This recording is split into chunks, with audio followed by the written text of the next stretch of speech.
శ్రీ గురుభ్యో నమః. శ్రీ మహాగణపతి నమః.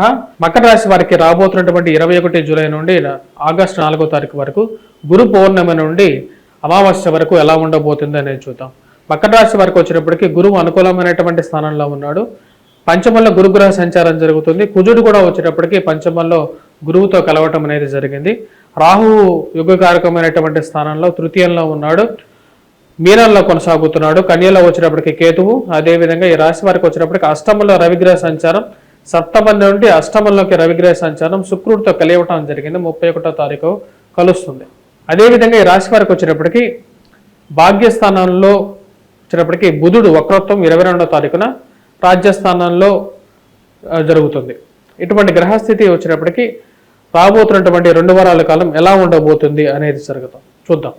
రాశి వారికి వచ్చేటప్పటికి ధనస్థానంలో శని వక్రత్వంలో ఉన్నాడు అనమాట. ఈ రాశి వారికి వచ్చేటప్పటికి ఒక్కొక్క విషయాన్ని మనకు పరిగణలోకి తీసుకొని మాట్లాడితే ముఖ్యంగా ఈ రాశి వారికి ఆరోగ్యపరంగా వచ్చేటప్పటికి అనుకూలమైనటువంటి ఫలితాలుగానే చెప్పవచ్చు.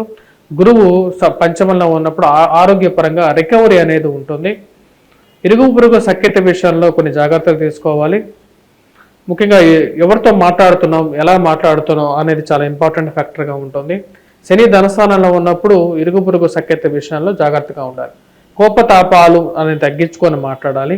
మరియు అదేవిధంగా ఈ రాశి వారికి వచ్చేటప్పటికి ఈ యొక్క 2 వారాల్లో మనం గమనించినట్లయితే యోగ్యకారకమైనటువంటి స్థితిలో అష్టమంలో వచ్చేటప్పటికి బుధగ్రహ సంచారం ఉంది. బుధుడు అష్టమంలో సంచారం చేస్తున్నప్పుడు అనుకూలమైనటువంటి ఫలితాలు ఎక్కువగా ఇస్తూ ఉంటాడు. ధన సంబంధితమైన విషయాల్లో అనుకూలంగా ఉంటుంది. అదేవిధంగా ఖర్చు కూడా కొంచెం ఎక్కువగా ఉంటుంది అన్నమాట రాశి వారికి.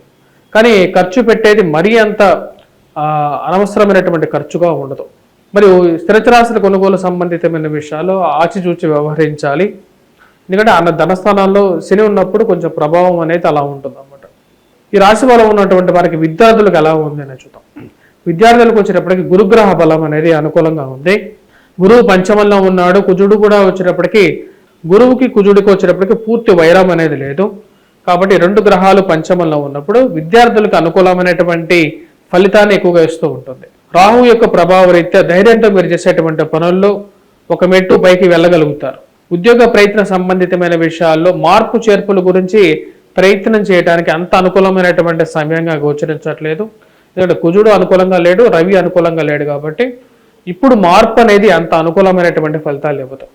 మానసికంగా ఏదో ఒక బాధ అనేది మిమ్మల్ని వెంటాడుతూ ఉంటుంది. ఆ విషయాన్ని కొంచెం జాగ్రత్తగా తీసుకోండి. దూర ప్రాంత ప్రయాణ సంబంధితమైన విషయాల్లో కూడా ఎక్కువగా అలసిపోవటం అనేది ఉంటుంది. కాబట్టి ఆ విషయంలో జాగ్రత్తగా ఉండండి. దిందుడికి స్వభావాన్ని కొంచెం తగ్గించుకోవాల్సినటువంటి ముఖ్యమైనటువంటి సూచన. ఈ రాశి వారికి వచ్చినప్పటికీ ఓవరాల్గా సేఫ్గా ఉంటారు. ముఖ్యంగా గురువు యొక్క అనుకూలత రీత్యా వచ్చినప్పటికీ సేఫ్గా ఉండటానికి రికవరీ పాయింట్లో కానీ వెల్త్ పాయింట్ ఆఫ్ వ్యూలో కానీ సాఫీగా జరుగుతూ ఉంటుంది. మరీ అప్పుగా రావడానికి అంత అనుకూలంగా లేదు గ్రహస్థితి. ఎందుకంటే ఇప్పుడు రవి అనుకూలంగా లేడు, కుజుడు అనుకూలంగా లేడు. కాబట్టి మరీ అప్ వెళ్ళటానికి అంత అనుకూలంగా లేదు. నూతన ఉద్యోగ ప్రయత్న సంబంధితమైన విషయాల్లో అంత నెక్స్ట్ రాబోతున్నటువంటి మంత్లో అంటే రాబోతున్నటువంటి ఆగస్టు 15 తర్వాత నుంచి కొంచెం మార్పులు జరిగితే సెప్టెంబర్లో వీళ్ళకి కొంచెం అనుకూలత అనేది ఎక్కువగా ఉంటుంది. ఎందుకంటే కుజుడు యొక్క మార్పు అనేది షష్టమంలోకి మారినప్పుడు కుజమాందాబ్దం అనేది స్టార్ట్ అవుతుంది. సెప్టెంబర్ అక్టోబర్ టైంకి వీరికి మళ్ళీ బెటర్ టైం అనేది బెస్ట్ టైం అనేది వస్తుంది. ఇప్పటిదాకా గురువు మంచి పొజిషన్లో ఉన్నాడు కాబట్టి సాఫీగా జరుగుతాం. మరి వివాహ ప్రయత్న సంబంధితమైన విషయాల్లో ఒక అడుగు ముందుకు పడుతుంది. ఎందుకంటే పంచమంలో వచ్చేటప్పటికి గురువు అనుకూలంగా ఉన్నాడు కాబట్టి బుధుడు కూడా మంచి అనుకూలమైనటువంటి స్థానంలో 22వ తారీఖు నుంచి కొంచెం బెటర్ ఉంటుంది. ముఖ్యంగా స్పెక్యులేషన్స్లోను ఇన్వెస్ట్మెంట్స్ పరంగాను వీరు ఇన్వెస్ట్మెంట్ చేయాలనుకున్నటువంటి స్థితి అనేది బాగా కలిసి వస్తుంది. ఎందుకంటే అష్టమంలో ఉన్నటువంటి బుధుడు ధనస్థానాన్ని చూస్తాడు. కాబట్టి ఈ రాశి వారికి వచ్చేటప్పటికి ఫైనాన్షియల్ గ్రోత్ పరంగా 22వ తారీఖు నుంచి బాగా ఉంటుంది. ధనస్థానాల్లో ఉన్నటువంటి శని వక్రత్వంలోకి వెళ్ళాడు. ఇప్పుడు 22వ తారీఖు తర్వాత బుధుడు కూడా అష్టమంలో ఉన్నటువంటి బుధుడు కూడా వచ్చేటప్పటికి వక్రత్వంలోకి వెళ్తున్నాడు. బుధుడు శని ఇద్దరు వక్రత్వంలో ఉన్నప్పుడు ఫైనాన్షియల్ పరంగా 22వ తారీఖు నుంచి వీరికి బాగా అనుకూలంగా ఉంటుంది. బెటర్ మూమెంట్ అనేది ఉంటుంది అన్నమాట. అంటే ఆర్థికంగా కొంచెం రికవరీ అనేది ఫాస్ట్గా ఉంటుంది.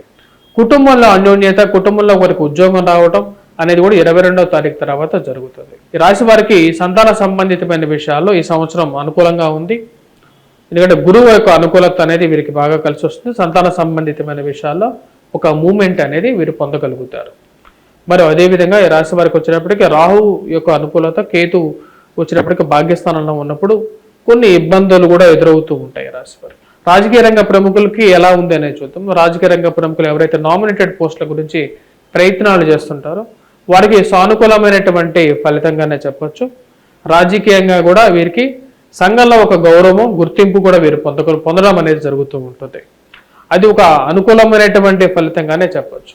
మరి అదేవిధంగా సంతాన సంబంధితమైన విషయాలతో పాటు జీవిత భాగస్వామి ఆరోగ్య సంబంధితమైన విషయాల గురించి ఆలోచన మరియు ఎక్కువగా జరుగుతూ ఉంటుంది.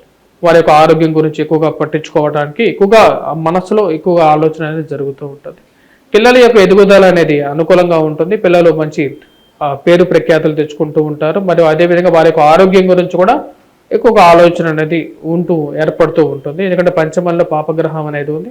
దాని యొక్క దృష్టి అనేది అంత అనుకూలమైనటువంటి ఫలితాలు కూడా ఇవ్వదు. రాబోతున్నటువంటి గురు పౌర్ణమి రోజు రాశి వారందరూ గురు పౌర్ణమిని విశేషంగా జరుపుకోవటం, మీకు నచ్చినటువంటి గురువుకి పాదాభివందనం చేయటం, మరియు అదేవిధంగా మీ యొక్క ఇంట్లో తల్లిదండ్రులకి పాదాభివందనం చేయాలి. ఎందుకంటే మొదటి గురువు తల్లి తండ్రిలా అవుతారు కాబట్టి వారికి విద్యాబుద్ధులు నేర్పించక బయటకు పోయేటువంటి కన్నా ముందు తండ్రి నేర్పిస్తూ ఉంటాడు. అదేవిధంగా తల్లి కూడా నేర్పిస్తూ ఉంటుంది. కొన్ని మంచి ప్రవర్తనను కూడా నేర్పించేది తల్లిదండ్రులే కాబట్టి వారికి కూడా పాదాభివందనం చేయడంలో ఎటువంటి తప్పు ఉండదు.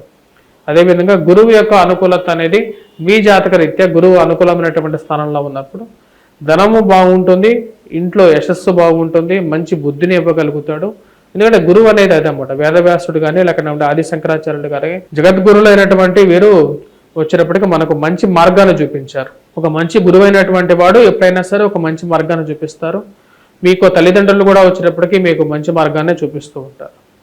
ఆ యొక్క సద్బుద్ధిని కలిగించాలన్నమాట. అంటే మన జాతకంలో మంచి గురువు మంచి స్థానంలో ఉంటే ఒకే ఇంట్లో పుట్టినా సరే ఒకరు మంచి వ్యక్తిగా తయారవుతుంటారు. ఇంకొకరు వచ్చినప్పటికీ పరమ కిరాతులుగా అంటే మంచివాడిగా తయారవడం అనమాట. మనం ఈ మధ్య చూస్తున్న కొన్ని ఇన్సిడెంట్స్ అలాంటివే సంఘంలో జరుగుతూ ఉన్నాయి.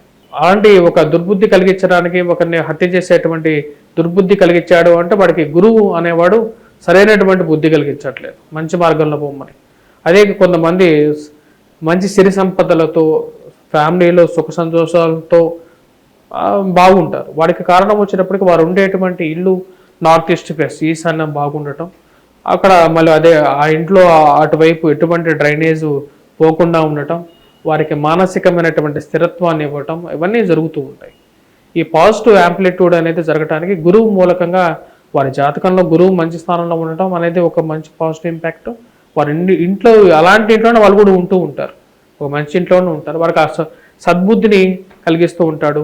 అదేవిధంగా అందరినీ గౌరవిస్తుంటారు. వాళ్ళ సంఘంలో గౌరవింపబడతారు. నువ్వు గౌరవిస్తానే గౌరవింపబడతావు, ఎవరిని గౌరవించకపోతే ఎవరిని నిన్ను గౌరవిస్తారు. సో ఇవన్నీ విషయాలు కూడా ఇంప్లికేట్ అవుతాయి కాబట్టి ఇవన్నీ చూడండి. మీరు అదేవిధంగా గురు పూజని చేయండి. మీకు నచ్చినటువంటి మీ మనసుకు నచ్చినటువంటి మీ టీచర్కి పాదాభివందనం చేయండి. అది ఎటువంటి తప్పు లేదు. ఎందుకంటే తల్లిదండ్రులకి అదేవిధంగా గురువుకి కాళ్ళకి నమస్కారం చేసినప్పుడు మీరు ఎవరి కాళ్ళకైతే నమస్కారం చేస్తారో వాళ్ళకి కన్నా మీరు ఇంకా ఉన్నతమైనటువంటి స్థాయికి వెళ్తారు. అది గుర్తుపెట్టుకోండి. స్వస్తి.